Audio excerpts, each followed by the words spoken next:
पहलगाम में हुए आतंकी हमले के बाद सुरक्षा एजेंसियां अलर्ट हो गई हैं। 28 लोगों की हत्या करने वाले आतंकियों की तलाश में सर्च ऑपरेशन चलाए जा रहे हैं। इस कड़ी में सुरक्षा बलों को बारामूला में बड़ी कामयाबी हासिल हुई है।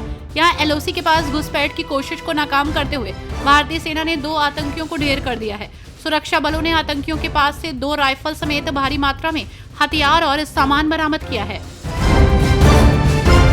पहलगाम में हुए आतंकवादी हमले में 28 लोगों की मौत हो गई है, जबकि कई घायल हैं। जांच में खुलासा हुआ है कि पिछले 1 साल से सक्रिय आतंकवादियों ने इस हमले को अंजाम दिया है, जिनका पाकिस्तानी कनेक्शन है। सुरक्षा बल आतंकवादियों की तलाश में जुटा है और डाची गांव के जंगलों में व्यापक तलाशी अभियान चल रहा है। देश में इस घटना को लेकर गहरा शोक और आक्रोश है। भारत सरकार के पंचायती राज मंत्रालय द्वारा वर्ष 2022-23 के लिए हाल ही में पहली बार जारी किए गए पंचायत उन्नति सूचकांक में गुजरात ने ग्रामीण शासन और सतत विकास के क्षेत्र में एक नया मानक स्थापित किया है। प्रधानमंत्री नरेंद्र मोदी के सशक्त गांव समृद्ध राष्ट्र के विजन और मुख्यमंत्री भूपेंद्र पटेल के नेतृत्व के तहत गुजरात ने ग्रामीण विकास में बड़ी उपलब्धि हासिल की है। प्रशांत किशोर ने बिहार विधानसभा चुनाव 2025 को ध्यान में रखते हुए उद्घोष यात्रा शुरू की है। ये यात्रा जातिगत जनगणना, रोजगार और भूमिहीनों के मुद्दों पर केंद्रित है। पीके लालू प्रसाद यादव, नीतीश कुमार और मोदी पर निशाना साध रहे हैं। उनका लक्ष्य जनता से सीधा संवाद स्थापित कर अपनी जन स्वराज पार्टी को मजबूत करना है। 2025 के चुनाव में अपनी साख साबित करना है। पहलगाम आतंकी हमले पर राष्ट्रीय स्वयंसेवक संघ के अखिल भारतीय प्रचार प्रमुख सुनील अम्बेडकर ने कहा कि कल जम्मू कश्मीर में हुआ हमला बेहद ही निंदनीय है। सभी मतभेदों को भुलाकर एक साथ आना चाहिए, क्योंकि ये देश की एकता अखंडता का मुद्दा है। उन्होंने कहा कि हमले के दोषियों के खिलाफ उचित और ठोस कार्रवाई की जानी चाहिए। उन्हें निश्चित रूप से दंडित किया जाना चाहिए।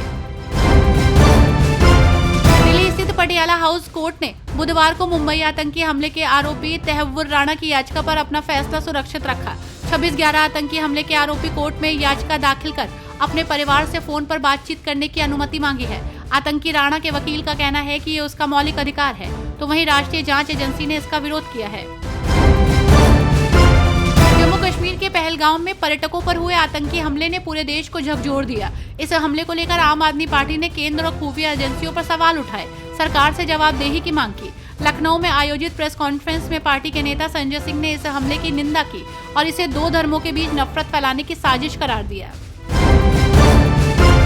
मुख्यमंत्री मोहन यादव ने पहलगाम में हुए आतंकवादी हमले को पाकिस्तान की कायराना हरकत करार दिया और कहा कि पूरा देश इस हमले का जवाब देने के लिए एकजुट है।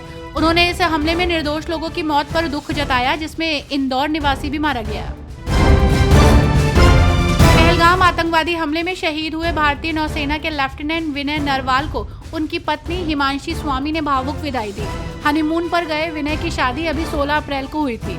आतंकियों ने मंगलवार को उन्हें गोली मार दी। हिमांशी ने रोते हुए अपने पति को सैल्यूट किया और जय हिंद कहा। उत्तर प्रदेश के संत कबीर नगर जिले का नंदौर कस्बा इन दिनों सुर्खियों से भरा है।